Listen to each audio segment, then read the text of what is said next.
నమస్కారం అండి. నేను మీ సామాన్యుడు పాండురంగారావు అండి. ఈరోజు ఒక విషయం చెప్పదలుచుకున్నానండి. అదేంటంటే అది పవన్ కళ్యాణ్ గారి మంచి కోరి చెప్తున్నానండి. మీకున్న ఇమేజ్ చాలా అద్భుతం, అసాధారణం అండి. అది దేవుడిచ్చిన వరం అండి. దాన్ని చేజేతులారా మీరు పోగొట్టుకుంటున్నారండి. ఎందుకంటే ఏ రోజు మీరు ఎప్పుడు ఎలా మాట్లాడతారో మీకు అర్థం కావట్లేదు. ఒకసారి నాకు అధికారం కోసం రాలేదంటారు, ఒకసారి అధికారం ఉంటేనే చేయగలను అంటారు. ఫస్ట్ మాట మీద నిలబడి మీరు మాట్లాడటం నేర్చుకుంటే అది మీకు ఎంతో ఉపయోగపడుతుంది భవిష్యత్తులో ఖచ్చితంగా. ఎందుకంటే మీకు దేవుడిచ్చిన వరం ఆ ఇమేజ్. స్వచ్ఛందంగా మీ అభిమానులు వస్తారు, జనసందోహం వస్తుందండి.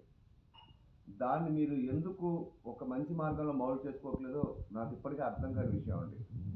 ఉదాహరణకి ఉద్దానం సమస్య మీరు లేవనెత్తారు, అప్పుడు చాలా గ్రేట్, అది అప్రిషియేట్ చేసినప్పుడు మీరు చుటుక్కుమని మొన్న ఒక అబద్ధం ఆడేశారండి.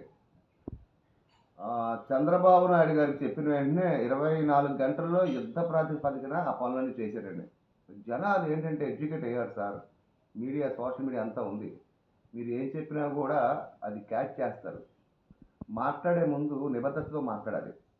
ఉద్దానం సమస్య అనేది జగన్మోహన్ రెడ్డి గారు ముఖ్యమంత్రి అయిన తర్వాత ఆయన సమస్యని ట్వీట్ చేశారు సార్. అది అందరికీ తెలుసు. 700 నుంచి 800 కోట్లతో కనీసం అది చేసినందుకు మీరు జగన్మోహన్ రెడ్డి గారి గవర్నమెంట్ని ఎప్పుడు పొగడలేదు. మంచి చేస్తే మంచి, చెడు చేస్తే చెడు. మీకున్న ఇమేజ్కి ఏ గవర్నమెంట్ ఉన్నా కూడా మీరు వెళ్ళి పలానా చోట సమస్య ఉందంటే మీకు అందరూ కూడా కంపల్సరీగా అమ్మో పవన్ కళ్యాణ్ వచ్చాడు బాబు చేస్తారు. మీరు పవర్ అక్కర్లా మీకు. మీరు అట్లా యూటిలైజ్ చేసుకుని ప్రజలకు నిజంగా మంచి చెయ్యాలి అనుకుంటే మీరు తలుచుకుంటే చేయగలరు. ఒక్క 5 సంవత్సరాలు మీరు ఈ విధంగా చేయండి. మీరు ఏ పార్టీ సపోర్ట్ అక్కర్లా. మీకున్న ఇమేజ్కి ఖచ్చితంగా ప్రజలు బ్రహ్మరథం పడతారు.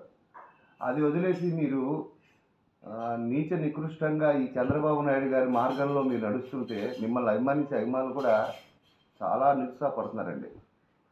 మన ఈ ప్రజెంట్ మన రాష్ట్ర ప్రజల భవిష్యత్తు కోసం అంటున్నారు. మరి మీ పార్టీ కోసం నిలబడిన ఎంతోమందికి టికెట్లు ఇవ్వలేదండి. వాళ్ళు బయటకు వచ్చి అంత నీచంగా మాట్లాడుతున్నారండి. అది మీ క్రెడిబిలిటీకి ఎంత దెబ్బండి అది. సరే, టికెట్ రాకపోతే ఎవరైనా ఏడుస్తారు, నో డౌట్. అందులో పిఠాపురంలో మీరు పోటీ చేస్తున్నారు, బాగానే ఉంది. అంతకుముందు గాజువాక, భీమవరంలో పోటీ చేశారు. ఓడిన తర్వాత కనీసం ఒక్కసారి వెళ్ళి పలకరించారండి?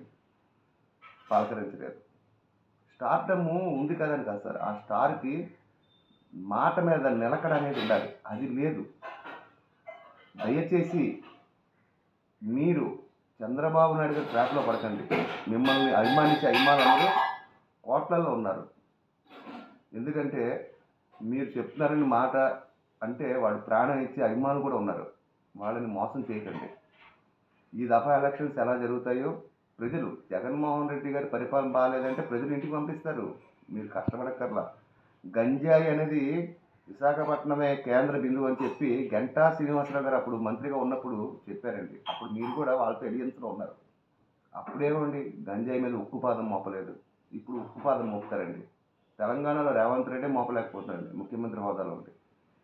అవి జరగవండి. అవి కొన్ని ఏ గవర్నమెంట్ వచ్చినా మాఫియా మాఫియా అని వెళ్ళిపోద్ది, నో డౌట్. అందులో భగవంతుడు ఇచ్చిన వరం, మీకు ఇచ్చిన ఇమేజ్ అది అందరికీ ఎవరికి పడితే వాళ్ళకి రాదండి. నాలాంటి సామాన్యుడు మాట్లాడితే ఉపయోగం ఉండదు. నేను వీడియోలు కూడా ఎందుకు చేస్తానంటే మంచి కోసం ఎవరికైనా సరే చెప్పుకోవడానికి, అంతే. మీకున్న ఇమేజ్ని అనవసరంగా డ్యామేజ్ చేసుకోకండి. ఈ దఫా నుంచి మీరు ఇండివిజువల్గా ఫలానా చోట సమస్య ఉంది అంటే ఆ గవర్నమెంట్కి వెళ్ళి మీరు చెప్పండి. ఈగో పాలిటిక్స్ వద్దు. మీరు ఈగో వెళ్ళిపోతున్నారు. నేనేంటి, నా రేంజ్ ఏంటి, అది తప్పండి. మీరు ఒక సినిమాలో డైలాగ్ చెప్పారు, ఎక్కడ తగ్గాలో కాదు ఎక్కడ నెగ్గాలో తెలిసినోడని. ఎక్కడ నెగ్గాలో అనేది లాజిక్ బయట మర్చిపోతున్నారు మీరు. గుర్తుంచుకోండి. మీ మంచి కోరి, మీ హితవు కోరి, మీ శ్రేయోభిలాషగా చెప్తున్నానండి. తప్పులు ఏమైనా ఉంటే మన్నించండి. ఇప్పుడు మీ సామాన్యుడు పాండురంగారావు. నమస్కారం అండి.